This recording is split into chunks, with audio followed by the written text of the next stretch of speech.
Buenos días, ¿cómo andan? Este es un nuevo episodio de estos videos de esta serie de taller de cuentos, de taller de literatura y escritura. Hoy vamos a hablar de algo bastante particular, si se quiere. Es un término bastante teórico, pero que a mí en particular me sirvió mucho cuando empecé a escribir y me abrió la cabeza en un montón de sentidos. Fundamentalmente al hecho de sentarme a escribir. Así que hoy, si les parece, vamos a hablar de el pacto de lectura. Bueno, primero que nada, ¿sí? Vamos a hablar de qué es el pacto de lectura como concepto. La idea del pacto de lectura es la siguiente. El lector considera que el escritor escribe para que él siga leyendo. Y el escritor considera que el lector va a seguir leyéndolo en ese sentido, ¿sí? Entonces, hay una especie de pacto en el cual, de alguna forma, ambas personas, tanto le lectore como le autore, escriben, o sea, hacen lo mejor de sí para que se mantenga el momento de lectura, ¿sí? Entonces, en ese sentido, un pacto de lectura es básicamente lo básico de cualquier situación comunicativa de lectura, ¿sí? O sea, no debería haber nada más que eso, ¿sí? Si logramos esa idea y mantenemos la lectura, bueno, listo. Se terminó la lectura, el lector puede sentir lo que sea, digamos, pero es eso. Entonces, ¿qué implica estas cuestiones? Bueno, del lado del lector no implica muchas cuestiones. Básicamente, bueno, que va a poner lo mejor de sí para que la lectura funcione. Pero del lado del autor, empezamos en algunas cuestiones un poco más complicadas. ¿Por qué? Porque no siempre un autor quiere mantener, por ejemplo, ciertas formas, ¿sí? Quizás un autor puede empezar a usar formas muy complejas que con el tiempo y la acumulación y de tan complejas se empiezan a volver ilegibles y uno empieza a costarle mucho leerlo. En su momento quizás Vallejo, con su escritura muy densa, causó alguna pequeña ruptura en el pacto de lectura. Porque estas personas que lo estaban leyendo quizás se quedaban y decían, bueno, ¿cómo se lee esto? O sea, ¿qué está pasando acá? Pero en ese caso, la ruptura del pacto de lectura es muy chica, ¿sí? Es muy fina. En la poesía, en general, salvo en algunos poemas muy particulares, el pacto de lectura de la forma está bastante ya aceptado y sería raro que hoy en día alguien diga, pero esto no se puede leer, ¿sí? Romper el pacto de lectura justamente lo que significa es, bueno, decirle al lector un poco, yo no te necesito, ¿sí? Y decirle eso al lector es un poco fuerte, más que nada teniendo en cuenta que el pacto de lectura es algo fundamental de toda la literatura, ¿no? Fundamentalmente de toda la narrativa, pero de toda la literatura.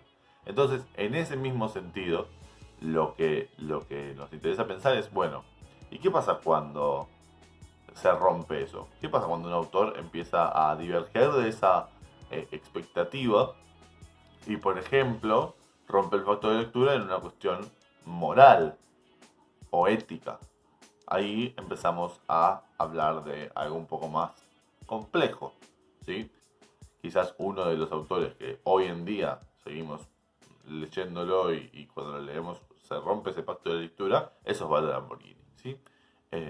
Tanto los cuentos El Fjord como El Niño Proletario, lo que buscaron en su tiempo fue romper el pacto de lectura, ¿sí?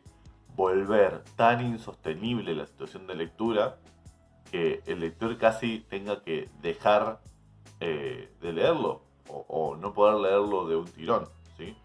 Que el asco que genera sea tan intenso que uno tenga que optar por decir, bueno, no puedo, realmente no puedo seguir leyendo esto. Quizás lo retomo luego, ¿sí?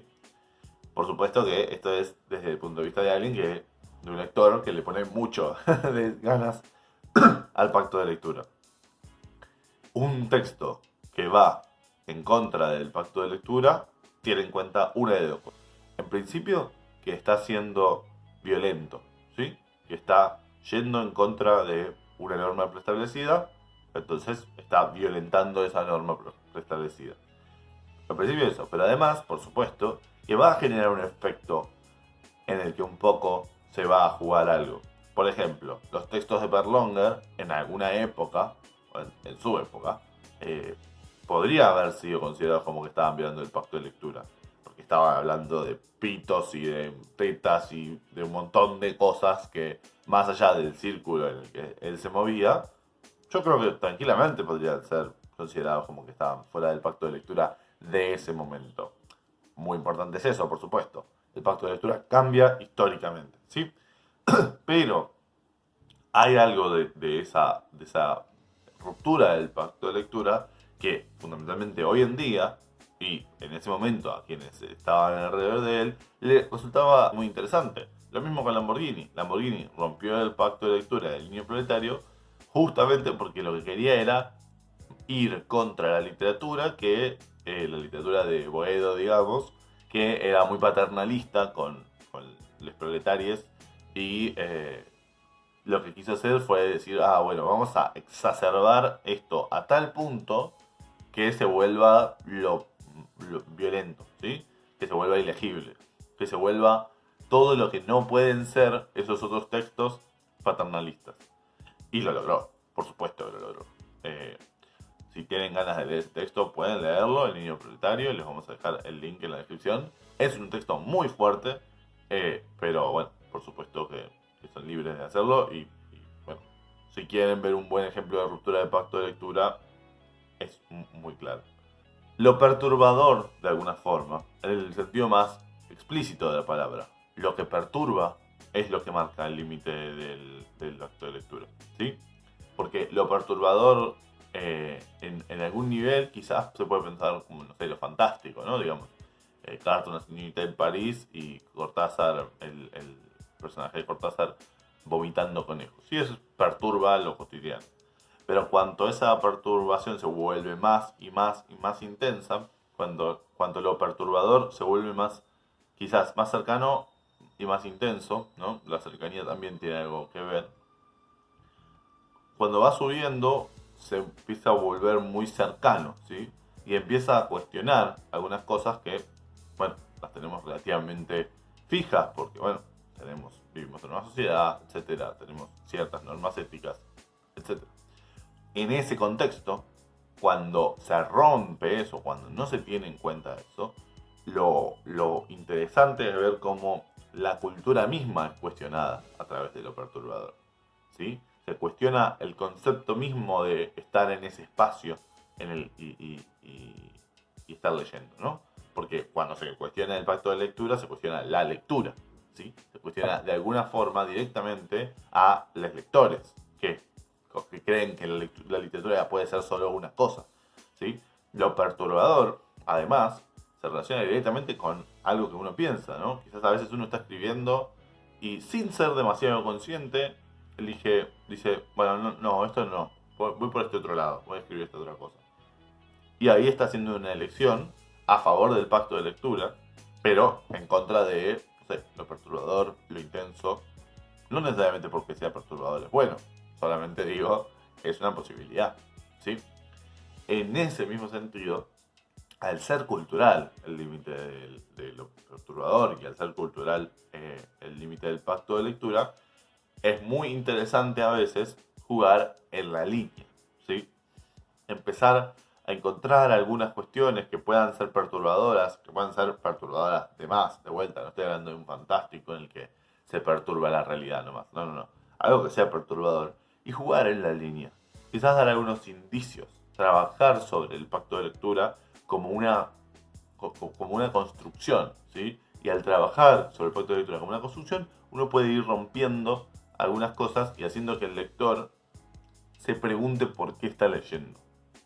Por ejemplo, el texto Bella le viste la cara a Dios de Gabriela Cabezón Cámara juega mucho con el pacto de lectura, ¿sí? con lo fuerte que es. Porque, digamos, narrar una violación es algo muy intenso, y es algo muy intenso en particular en la literatura, ¿sí? Bella le viste la cara a Dios, toma ese concepto y lo estira a través de... estira es una forma muy mala de decirlo, y lo trabaja en todo el texto de muchos lugares, ¿sí?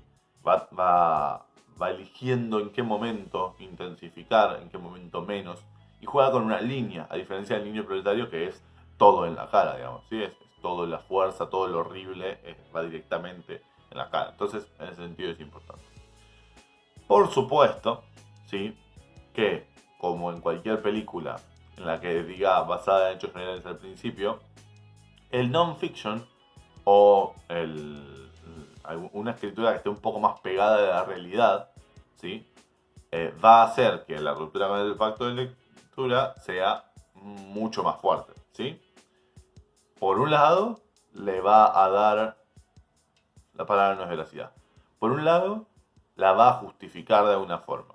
Porque si un autor rompe el pacto de lectura desde desde la pura imaginación de él, bueno, puede ser que sea visto como, esta gente que no sé qué, que es un perturbado, es un loco, bueno, lo que sea, que se pueda decir. No se interesa muy poco lo que se diga sobre los autores. Va a saltar en ese sentido, ¿sí? Va a estar esta mirada fija sobre ese punto. En cambio, si uno dice, bueno, yo estoy narrando algo real que sucedió, aun cuando la forma de narrarlo sea una forma cultural, sea una forma que tiene peso, digamos, y que tiene una importancia en particular, puede ser que no se vuelva tan pesado de alguna forma, ¿sí? Que no se vuelva tan intenso, porque uno puede de alguna forma resguardarse y decir, bueno, pero es lo que sucedió, ¿sí? Cuando Gabriela Cabezón Cámara hace estas jugadas y estos trabajos sobre el cuerpo, ¿sí? de Bella, bueno, es algo que ocurre, ¿sí? La trata de mujeres es algo existente y real en el mundo, y entonces, por eso mismo, Gabriela Cabezón Cámara puede decir, bueno, está bien, si no tienen ganas de leer sobre esto, no pasa nada, pero es la realidad, es lo que sucede, ¿sí? Entonces, jugar con lo perturbador, en este caso ya es lo perturbador humano, ¿no? Ya llegamos a ese punto, al punto de lo perturbador real, de alguna forma, lo perturbador social, y explotar eso puede ser una forma de jugarlo muy interesante, que de alguna forma lo que hace es cuestionar o quizás recuestionar, ¿sí? Cuestiones sociales, pero de alguna forma que ya están dichas, ya no están dichas, pero ya existen, ¿sí? Bien, este fue un taller de cuento bastante corto, ¿sí? No quería explayarme mucho, pero sí me parece interesante traerlo para que ustedes mismos se empiecen a cuestionar eso. Bueno, ¿por qué escribí esto? ¿Por qué lo dejé acá? ¿Puedo ampliarlo? Bueno, quizás puedo ir un poco más profundo en esto y no hice, no fui.